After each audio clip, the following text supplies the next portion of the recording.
तर नमस्कार शेतकरी मंडळी, मी शुभम आणि स्वागत आहे तुमचं आपल्या शेतकरी राजा या यूट्यूब चॅनलमध्ये। तर शेतकरी मित्रांनो, आजचा मुद्दा असणार आहे आपला की शिमला मिरचीची लागण म्हणजे जी सुरुवात आपण करणार आहे ती सुरुवात आपण केव्हापासून केली पाहिजे या मुद्द्यावरती आज आपण चर्चा करणार आहे।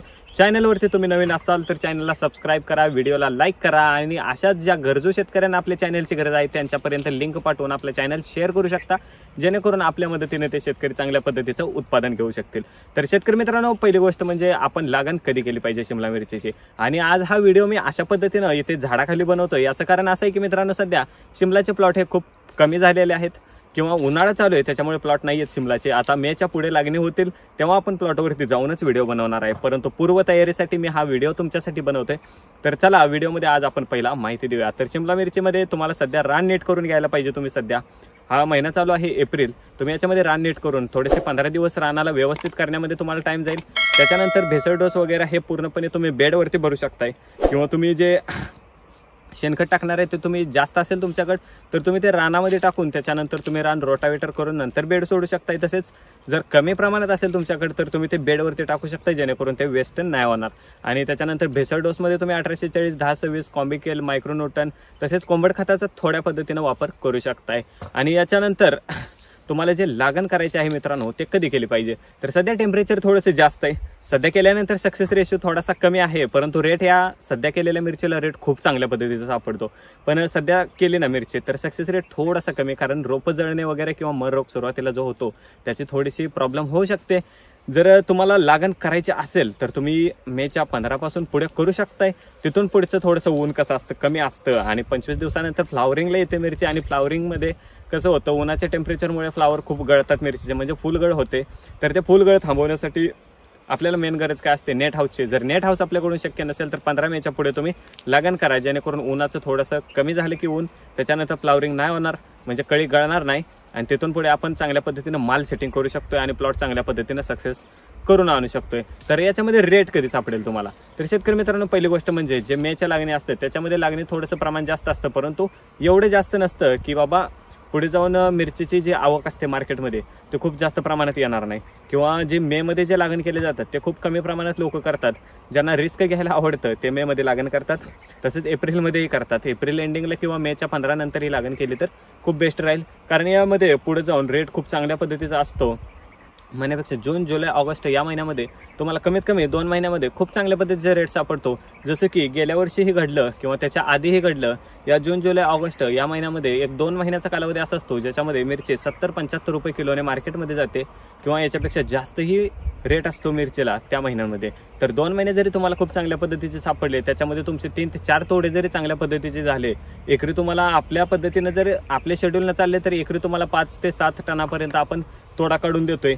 तर एकरी 7 टन जरी निघला, असे 3-4 तोडे निघले तरी तुमचा खर्च निघून खूप चांगल्या पद्धतीने तुमचं इन्व्हेस्टमेंट बाहेर पडून प्रॉफिट खूप चांगल्या पद्धतीचं राहतं त्याच्यामध्ये। तर सध्या तुम्ही लागण करू शकताय, जेवढ्या लवकर होता होईल तेवढी लागण तुम्ही केली तर जेवढ्या चांगल्या पद्धतीचा रेट असेल तेवढ्या चांगल्या पद्धतीचं तुम्हाला सापडतो। किंवा त्याच्यानंतर थोडंसं करायचं झालं तर थोडंसं लेट करा, जेणेकरून ज्या बाकीच्या मिरच्या चालू होऊन थोडंसं एंडिंगला येतील तेव्हा तुमच्या मिरचीला शेवटच्या का होईना पण 1-2 महिन्यात शेवटच्या असा रेट सापडेल ज्या रेटमध्ये तुम्हाला चांगल्या पद्धतीचं प्रॉफिट आणि मार्जिन राहील।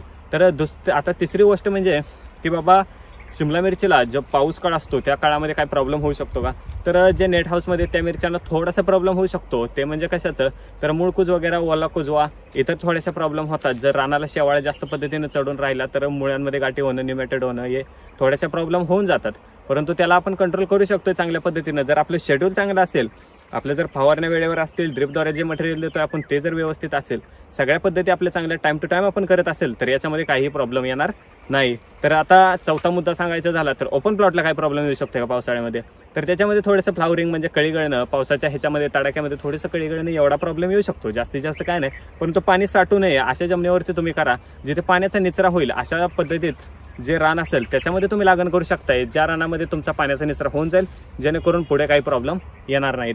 आणि पावसाळ्यामध्ये जास्तीत जास्त प्लॉट जातात त्याच्यामुळे त्याच्यानंतर थोडासा रेट जास्त असतो, त्या रेटमध्ये आपल्याला जर आपला माल चालू झाला तर त्याच्यामध्ये आपले पैसे होऊन जातात, त्यामुळे आपल्याला ते परवडायला थोडंसं चांगलं आहे। तर याच्यामध्ये तुम्हाला मार्गदर्शन जर पाहिजे असेल म्हणजे आता बऱ्याच शेतकऱ्यांचं असतं की आम्ही लावतो परंतु आम्हाला मार्गदर्शनाची गरज आहे। तर शेतकरी मित्रांनो, आपला कॉन्टॅक्ट नंबर आहे, आपल्या कॉन्टॅक्ट नंबरवरती तुम्ही कॉल करू शकता। आपलं मार्गदर्शन तुम्हाला 100% दिलं जाईल आणि असंच आपण पूर्ण महाराष्ट्रभर बऱ्याच ठिकाणी आपलं मार्गदर्शन सध्या चालू आहे।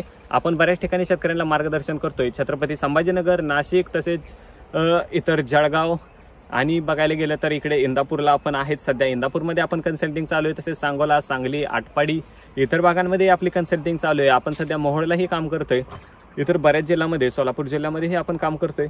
तर मित्रांनो, तुम्हाला जर शेतकरी मित्रांनो जर तुम्हाला आपली कन्सल्टिंग हवी असेल तर तुम्ही आपल्या नंबरवरती कॉल करू शकता।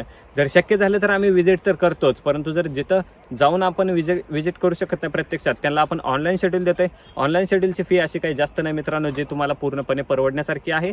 999 रुपयामध्ये आपलं पूर्ण ऑनलाईन शेड्यूल शेतकऱ्यांना पूर्ण महिन्यासाठी मिळून जातं। ज्या पूर्ण महिन्यामध्ये शेतकरी राजा आपला पूर्णपणे जिथं जेवढे पाहिजे तेवढे शेड्यूल आपल्याकडनं घेऊ शकतो आणि जेवढे पाहिजे तेवढे बदल करून पूर्णपणे घेऊ शकतो। ज्या बदलामुळे शेतकऱ्यांना म्हणजे जसे काय होतं, टेम्परेचर प्रत्येक वेळी चेंज होत राहतं। हे शिमला मिरची आहे, खूप सेन्सिटिव्ह पीक आहे। जेव्हा 5, 7 दिवसानंतर टेम्परेचर चेंज होतं, टेम्परेचर चेंज झाले की याच्यामध्ये औषधांचा बदल करावा लागतो। जर तुम्ही कोणाकडून 10 दिवसाचं किंवा 15 दिवसाचं शेड्यूल घेत असाल तर ते पूर्णपणे चुकीचं आहे मित्रांनो, कारण अशा शेड्यूलच्या भानगडीत तुम्ही पडू नका। कारण काय होतं, 15 दिवसाचे शेड्यूल तुम्ही घेता परंतु वातावरण हे सध्याचं बघू शकता तुम्ही, 5 ते 7 दिवस आठवड्याला वातावरण चेंज व्हायला लागले। जर वातावरण थोडं चेंज झालं, अचानक जास्त ऊन पडलं आणि त्याच्यानंतर अचानक जास्त आभाळ आलं तर तुम्ही बघू शकता कळी ड्रॉपिंग खूप चांगल्या पद्धतीने म्हणजे एकदम ड्रॉपिंग होऊन जाते, कळी पूर्ण गळून जाते। तर त्याच्यासाठी शेड्यूल हे कमीत कमी 5 ते 7 दिवसाचंच असलं पाहिजे जास्तीत जास्त, आणि ते शेड्यूल आपल्याला टाइम टू टाइम बदलता आलं पाहिजे। तर आपलं शेड्यूल तुम्ही घेऊ शकताय। तसेच तुम्हाला इतर कोणाचं चांगलं मार्गदर्शन मिळत असेल तर त्यांचं मार्गदर्शन घ्या, परंतु शिमला मिरची हे मार्गदर्शनाच्या खाली करणाऱ्यासारखं पीक आहे, म्हणजे मार्गदर्शनाखालीच हे पीक तुम्ही केलं पाहिजे। स्वतःच्या मनानेही करू शकता जर तुम्हाला 1-2 वर्षाचा एक्सपिरियन्स असेल तर। चला शेतकरी मित्रांनो, आजचा व्हिडिओ इथेच थांबवूया। जी माहिती तुम्हाला मिळाली ती कशी वाटली हे तुम्ही